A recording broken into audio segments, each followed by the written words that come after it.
It's the ABC 12 Highlight Zone, sponsored by Al Serra Auto Plaza. Now here's ABC 12 Sports Director Dave Ciseski.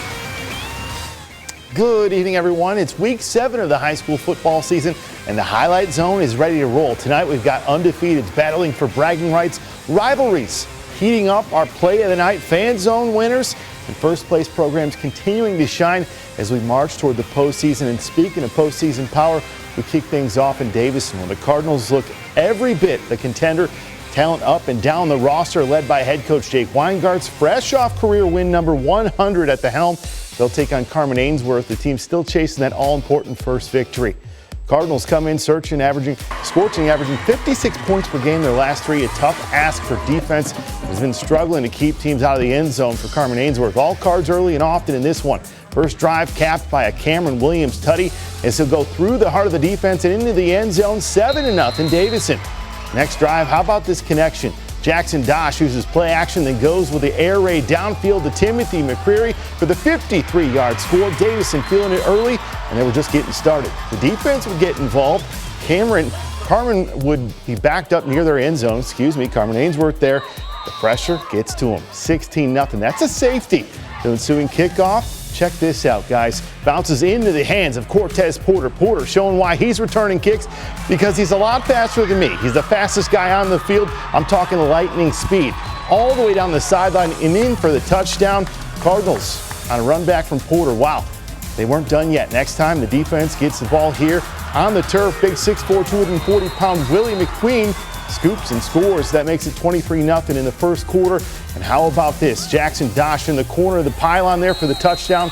That's straight up impressive. Davison wins big 58-0. They remain unbeaten at 7-0. Well, the Raiders looking to jump ahead of the 500 mark in conference, keeping themselves competitive in the standings for the final 3-game stretch. Flushing won the last 3 as they take on the Dragons. Flushing leads 14-7 coming out of the half, and after converting on a 4th down earlier in the drive, running back Peyton Ingram would extend the Raiders' lead, evading a pile of defenders on his way to the end zone. Flushing leads 20-7. Swartz Creek would answer right back. How about this? After a long kick return and just a single play, quarterback Brandon Brooks with his strike over the middle, finding King Powell as the Dragons bring the game back to 1 score.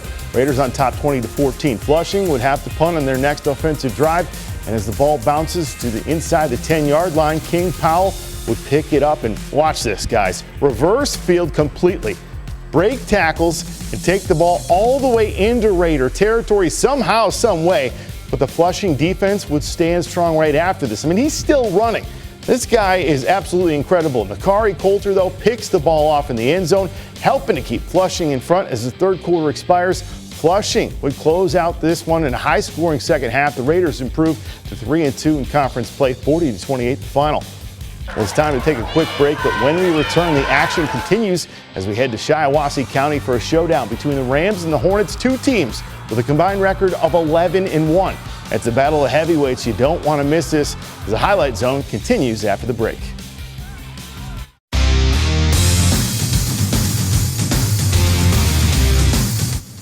Welcome back. Our game of the week takes us to Shiawassee County, where the undefeated Montrose Rams square off with the 5-1 New Lothrop Hornets. These two have met each of the last 7 seasons, with New Lothrop winning 5 of those matchups. But this year's Montrose squad has been nothing short of dominant. How about this? 4 shutouts and only allowing 24 points all season. It's the Rams and the Hornets in our game of the week. Well, New Lothrop playing for their annual For Buddy game, honoring and remembering a former student who passed away of rare brain cancer. Montrose looking to remain unbeaten on the season while facing a dangerous Hornets offense. That offense would take the field first in this game on 4th down and 11. Quarterback Carson Agnew throws up a deep ball, but it's taken away, picked off by Montrose defensive back Armani Blakely as the Rams defense continues to make plays. New Lothrop would get the ball back on another 4th down, this time 4th and 1. Agnew keeps it himself, running straight up the middle, evading tacklers and taking it all the way to the house. Hornets lead 7-0 to end the first quarter. Montrose would answer right back quickly, though. Just 1 minute and 14 seconds into the second, quarterback Griffin O'Neill would find his way into the end zone, tying things up for the Rams 7-7, but not if Aaron Wenslick would have anything to say about that. On the first play of the next drive, he beat the defender. How about this? 75 yards to the house. New Lothrop would take the lead right back, going up 14-7 in just 13 seconds. However, Montrose would go on to mount a second half comeback, taking this one 28-14. He was just a very Christian man. He was kind, he was compassionate. He was a good principal. I know that means you take a tough line sometimes, but he always did it with kindness and with compassion. And I think the kids respected him as much as he respected them. Definitely built a good relationship with the students, and that showed in the way they responded today and the fact that we're playing tonight. And that's a great message for anyone in education. Build those relationships, and the rest will take care of itself if you do that the right way. In our newscast, New Valley Catholic Central mourning the loss of Principal Tim Marciniak, losing his battle with cancer, caring deeply for his students, players, and football team on mind until the end. And those players looking to honor Marciniak tonight with a dub. But after a beatdown by Ithaca last season, so the Panthers pull it off. Both teams coming in at 5-1 this year. We start in the first quarter. New Valley down a touchdown early, a 3-and-out after getting the ball. A punter making the highlight zone. Number 8 junior Parker Kingsbury hitting Ithaca inside the 1. That set the Panther D up for immediate safety in the next play. Bad snap. Big 6'5" Mario Babel's in for the chase and sack.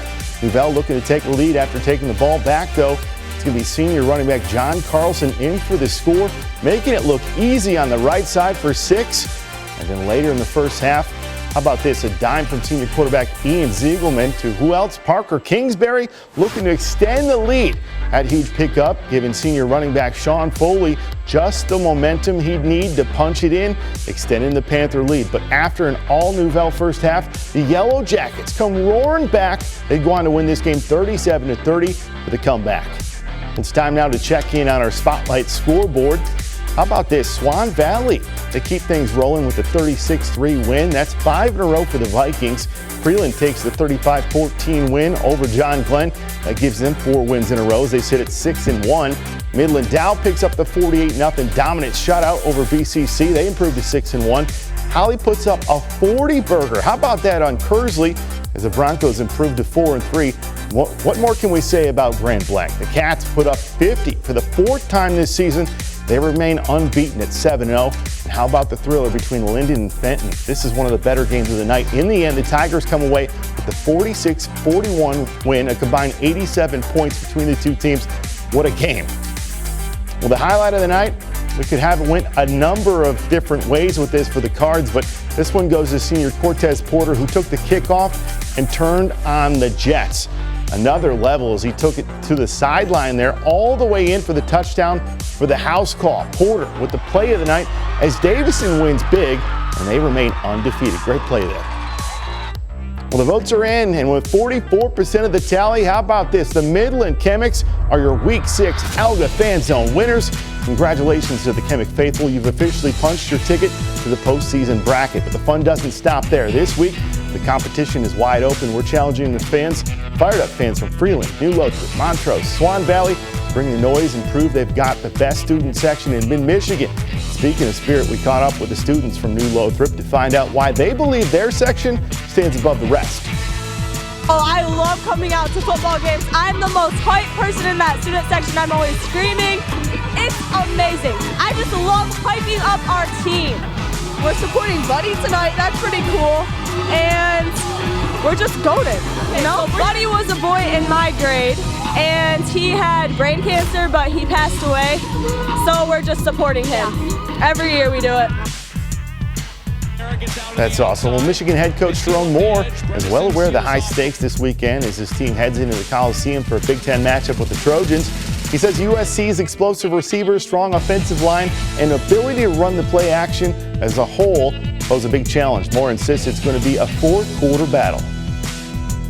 Yeah, explosive. Ty Lemon is explosive as any receiver you'll see in the country. Jacoby Lane, same, big, strong, physical. The 2 tight ends are explosive. Lincoln really wants to run the football and then play action and RPO, do things off of it.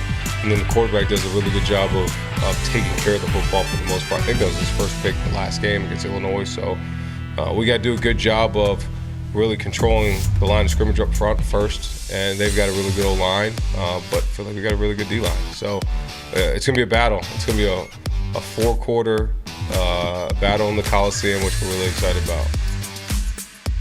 Michigan State heads home this weekend, set to host Big Ten newcomer UCLA on Saturday. A lot of focus in East Lansing this week has been on getting quarterback Aiden Childs confident and comfortable as he makes another start in Big Ten play. Well, that'll do it for this week's Highlight Zone. Thank you for spending your Friday night with us. What a night it was across mid-Michigan. Be sure to tune in next week where the fun continues. The rivalries intensify and the postseason chatter really starts to heat up at this point of the year. Until then, have a great weekend, everybody. We'll see you next Friday right here on the Highlight Zone. And Tigers haven't won yet, but we're hoping so. Have a good night, everyone. Take care.